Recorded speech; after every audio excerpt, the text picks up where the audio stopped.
Assalamualaikum warahmatullahi wabarakatuh. Halo teman-teman semua, perkenalkan saya Senja Aulia dengan NIM 3333240034, jurusan Teknik Industri Angkatan 24 dari kelompok 11 Statistika 1. Di sini saya akan menjelaskan mengenai tugas mingguan tutorial Statistika 1, yaitu cara bagaimana untuk mengolah, menganalisis, dan menyajikan data dengan metode statistika deskriptif dengan menggunakan tiga software yaitu Excel, Minitab, dan RStudio. Baik, di sini terdapat soal yaitu CV Osik Pangan Sejahtera adalah perusahaan yang bergerak di bidang produksi makanan, khususnya roti tawar yang didistribusikan ke berbagai minimarket lokal. Untuk memastikan konsistensi produk sebelum didistribusikan ke pasar, sebagai tim quality control, kita diminta untuk melakukan pengukuran berat roti dari 15 sampel secara acak yang diambil langsung dari lini produksi. Data ini kemudian dianalisis menggunakan statistika deskriptif untuk mengevaluasi kestabilan proses produksi dan memastikan bahwa berat produk masih berada dalam standar yang telah ditetapkan. Nah, berikut ini adalah data dari ke-15 sampel dengan beratnya dalam satuan gram. Nah, di sini kita diminta untuk mencari nilai minimum, maksimum, mean, median, modus, kuartil 1, kuartil 2, kuartil 3, range, variansi, standar deviasi, skewness, dan kurtosis, serta menyajikan data tersebut dengan histogram, box plot, dan bar chart menggunakan ketiga software tersebut. Baik, untuk software yang pertama, kita akan gunakan RStudio, tapi sebelum itu, kita harus memindahkan data dari soal ke tabel Excel. Nah, di sini sudah terlihat data 15 sampel roti beserta keterangan beratnya, lalu kita save filenya di folder yang sama dengan folder untuk RStudio nantinya. Nah, di sini kita save-nya di folder statistika 1. Jika sudah, maka kita akan membuka software RStudio-nya. Nah, ini untuk tampilan awal dari software RStudio. Setelah itu, kita pilih menu File dan klik New Project untuk memulai project baru. Setelah itu, kita pilih yang Existing Directory. Lalu di sini akan ditampilkan file RStudio ini nantinya akan disimpan di folder mana. Di sini kita akan menyimpan file RStudio ini di folder statistika 1, yaitu folder yang sama dengan file Excel yang tadi, yang akan digunakan untuk pengolahan data. Setelah itu, kita klik Create Project. Nah, maka akan kembali lagi ke tampilan awal dari RStudio. Selanjutnya, kita buka script untuk menuliskan kode program dengan mengklik R-Script. Setelah itu, kita masukkan codingannya. Langkah pertamanya yaitu dengan menginstal package yang namanya Read Excel. Nah, package ini digunakan untuk memungkinkan kita dapat mengakses dan membaca data dari file Excel. Setelah itu, kita klik Run.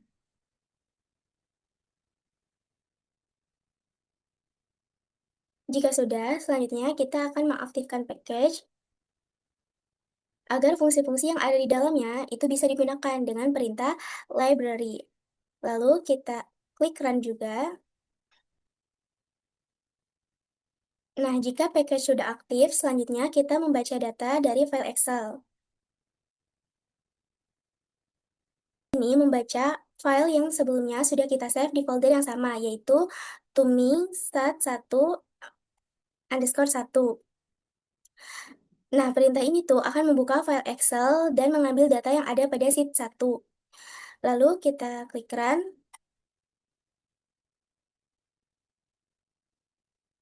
Nah, maka akan muncul datanya seperti ini, yaitu data yang sudah kita simpan di file Excel tadi. Setelah sudah ada datanya, kita bisa mencari nilai minimum, maksimum, mean, median, dan kuartil dengan sintak berikut. Nah, kuartil itu kan membagi data menjadi 4 bagian yang sama besar. Berarti di sini kita menuliskan 0,25 atau kuartil 1, 0,50 atau kuartil 2 atau median, dan 0,75 atau kuartil 3. Lalu kita klik Run. Maka di sini akan muncul hasilnya. Berdasarkan data berat 15 sampel roti, diperoleh nilai minimumnya yaitu 380, nilai maksimumnya itu di 410, untuk MEAN atau rata-ratanya itu 393,33, untuk median atau nilai tengah yaitu 395, dan untuk kuartil 1 itu 385, kuartil 2 itu atau median 395, dan untuk kuartil 3 itu di 400. Selanjutnya, kita akan mencari nilai variansi dengan sintak berikut. Lalu kita klik run, maka diperoleh untuk nilai variannya yaitu 66,67. Setelah itu, kita mencari range dengan sintak yang sama. Tapi untuk depannya ini diubah jadi range. Lalu kita klik run,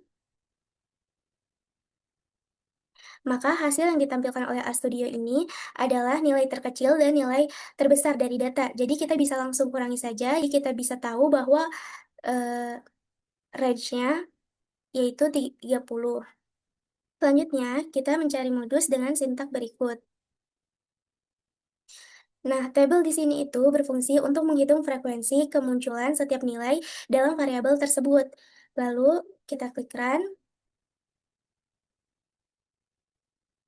Nah, diperoleh modusnya yaitu 395. Ini sesuai dengan tabel frekuensinya, bahwa 395 ini merupakan modus atau nilai yang memiliki frekuensi tertinggi yaitu sebanyak 4. Selanjutnya, kita akan mencari skewness dan kurtosisnya dengan sintak berikut. Nah, sebelum mencari skewness dan kurtosisnya, kita harus menginstal package terlebih dahulu. Fungsinya agar dapat digunakan, yaitu dengan E1071. Lalu kita aktifkan library-nya. Klik run. Nah, maka di sini sudah terchecklist untuk E1071. Lalu kita run. Nah, maka di sini kita memperoleh untuk skewness-nya itu 0,32, untuk skewness yang kedua dari data type 2 itu 0,39. Nah, di sini kenapa nilainya bisa berbeda? Karena ada perbedaan rumus atau type dalam fungsi E1071 itu. Nah, untuk kurtosisnya itu minus 0,81, untuk kurtosis yang kedua yang di type 2 itu minus 0,16. Di sini berbeda karena perbedaan rumus juga. Jadi, karena skewness-nya positif atau lebih dari 0, maka distribusi miring ke kiri. Sementara itu, untuk kurtosis karena hasilnya negatif atau minus dan kurang dari 3, maka termasuk latih kurtik. Nah, berikutnya kita akan menyajikan data dalam bentuk histogram. Nah, untuk sintaknya itu sebagai berikut. Di sini, untuk Xlab itu sumbu X, yaitu variabel yang akan dianalisis, berarti dalam hal ini itu kita akan menganalisis beratnya, sedangkan untuk YLab atau sumbu Y, itu akan menampilkan frekuensi. Lalu kita klik run. Nah, maka akan muncul histogramnya seperti ini. Di sini terlihat bahwa pada interval 380 sampai 385 memiliki frekuensi sebanyak 4. Pada 385 sampai 390 memiliki frekuensi 3. Pada 390 sampai 395 memiliki frekuensi sebanyak 4. Pada 395 sampai 400 memiliki frekuensi sebanyak 2. Pada 400 sampai 405 memiliki frekuensi sebanyak 1, dan yang terakhir pada interval 405 sampai 410 memiliki frekuensi sebanyak 1. Selanjutnya, kita akan mendefinisikan nilai kuartil dengan sintak berikut. Lalu, kita run. Setelah itu, kita akan membuat boxplot dari data berat dengan sintak berikut. Dengan judul boxplot underscore name untuk sumbunya itu berat, dan dengan warna merah dan hitam untuk garisnya. Lalu, kita klik run. Maka di sini akan muncul hasilnya. Nah, garis yang berada paling bawah sini itu menunjukkan nilai minimum yaitu 380. Sedangkan garis yang paling atas ini itu menunjukkan nilai maksimum yaitu 410. Nah, gambar kotak ini menunjukkan nilai kuartil. Untuk bagian bawah, kotak itu artinya kuartil satu yaitu 385.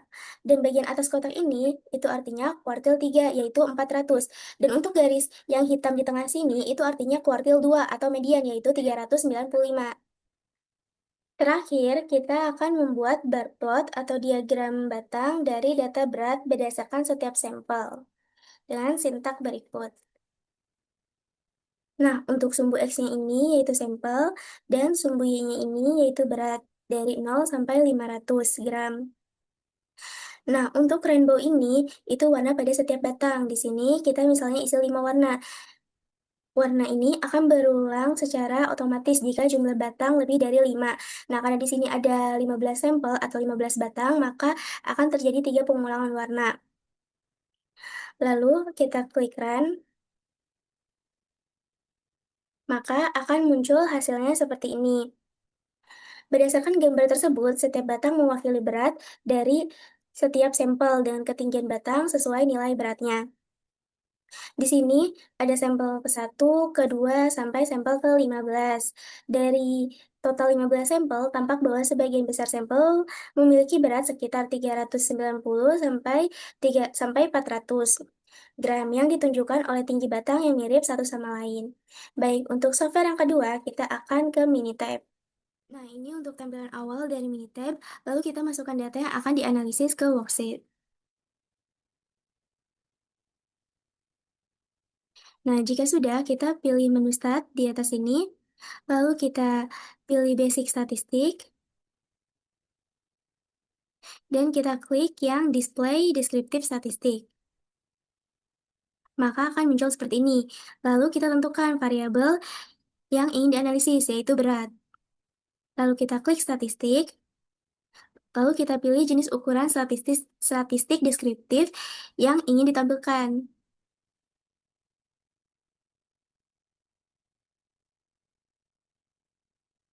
Lalu kita klik OK. Oke. Nah, maka akan muncul hasil statistik deskriptifnya di output.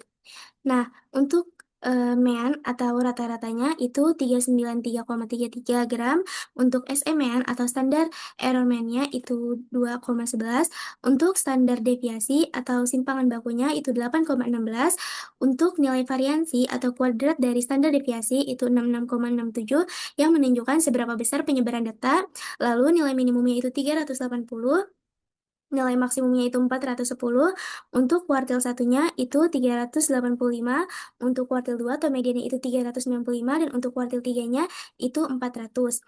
Nah, untuk range atau jangkauannya itu 30, untuk modus atau nilai yang paling sering muncul itu 395, yaitu sebanyak 4. Lalu untuk skewness-nya itu 0,40 atau positif, dan kurtosisnya itu minus 0,16 atau negatif. Selanjutnya, kita akan membuat histogram dengan klik menu graph, lalu kita pilih yang histogram, kemudian pilih opsi simple. Nah, untuk variabelnya, kita pilih yang C2 atau berat, dan klik OK. Nah, maka akan ditampilkan histogramnya. Untuk sumbu X itu menunjukkan berat dari 380 sampai 410 gram, dan untuk sumbu Y-nya itu menunjukkan frekuensi. Nah, pada 380 itu frekuensinya 1, pada 385 dan 390 itu frekuensinya 3, pada 395 itu frekuensinya 4, pada 400 itu frekuensinya 2, dan pada 405 dan 410 itu frekuensinya 1. Nah, kenapa bentuk histogram di Minitab dan di RStudio itu beda? Karena kalau yang di Minitab ini, dia untuk sumbu X-nya itu menampilkan nilai beratnya secara langsung, tanpa menunjukkan interval kelasnya. Jadi langsung 380, 385, 390, sampai ke 410. Sedangkan untuk histogram yang dihasilkan oleh RStudio ini, dia menampilkan interval kelasnya, yaitu panjangnya 5. Jadi dari 380 sampai 385 itu kan panjang kelasnya 5. Nah, selanjutnya kita akan membuat box plot, yaitu dengan mengklik graph, kita pilih yang box plot, lalu kita pilih opsi simple 1Y. Nah, untuk variabelnya diisi dengan nilai dari kolom C2, lalu kita klik OK. Nah, maka akan ditampilkan box plotnya. Dari ke-15 sampel diperoleh bahwa pada garis bawah ini, itu menunjukkan nilai minimum, yaitu 380. Dan untuk garis yang atas ini, itu menunjukkan nilai maksimum, yaitu 410. Nah, untuk kotak ini, itu menunjukkan nilai kuartil. Selanjutnya, kita akan membuat bar chart dengan klik menu graph, lalu kita pilih yang bar chart. Lalu untuk bars represent-nya, kita pilih yang values from a table. Lalu kita pilih opsi simple.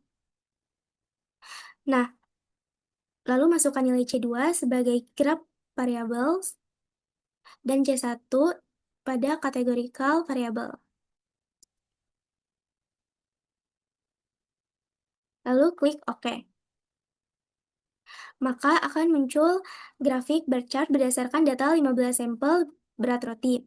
Nah, untuk sampel 1 itu beratnya 390 gram, sampel 2 itu beratnya 385 gram, sampai sampel ke-15 itu beratnya 395 gram.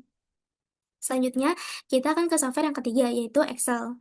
Nah, setelah kita buka software Excel-nya, lalu kita masukkan data pada soal ke Excel.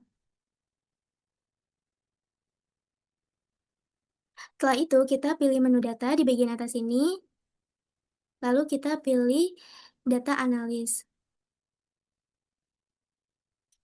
Nah, maka akan muncul seperti ini. Lalu kita pilih yang deskriptif statistik, oke. Nah, isi parameter untuk yang input range ini, kita isi dari data berat. Enter. Nah, untuk output option-nya, kita pilih yang output range. Di sini, itu untuk memunculkan hasil dari Excel-nya. Misalnya kita taruh di D1. Enter, lalu kita klik opsi Summary Statistik. Lalu klik OK. Nah, maka akan muncul hasilnya seperti ini. Berdasarkan Excel, di sini diperoleh untuk mean atau nilai rata-ratanya itu 393,33, untuk standar errornya itu 2,11, untuk median atau nilai tengahnya itu 395, untuk modusnya itu 395, untuk standar deviasinya itu 8,16, untuk variansinya itu 66,67, kurtosisnya itu minus 0,16, skewness-nya 0,40, range-nya itu 30, nilai minimumnya itu 380, nilai maksimumnya 410.